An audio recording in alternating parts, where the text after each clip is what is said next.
Today we are going to discuss why the word res geste is not used in section 4 of BSA and its critical analysis. देखिए, res geste means in Latin maxim it means things done, and in English law it is said things said and done in the same transaction. But what statement become a res geste for this point of view? The judgment of lordship in England, there is a lot of ambiguity. R versus Bedingfield, R versus Christie आप ले लें, R versus foster ले लें, तो सब में confusion है.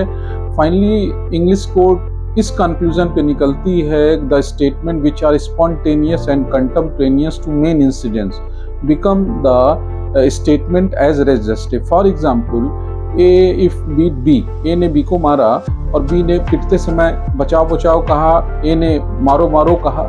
ये स्पॉन्टेनिटी है, ये तुरंत जो असॉल्ट की घटना के साथ जुड़ी हुई चीज़ें, ये इंग्लैंड में रेज जस्टे का पार्ट होंगी, रेलिवेंट होंगी. बट बड़ी एम्बिग्विटी क्रिएट हो रही थी.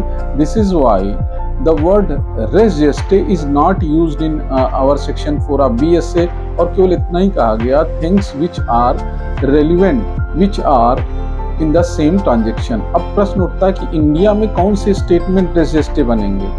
इसके लिए जो इंडियन कोर्ट है, it follow the English rule, और in K Malik case it is held that, Supreme Court held that the statement which are spontaneous and contemporaneous to main incidents become part of res gestae and relevant under section 4.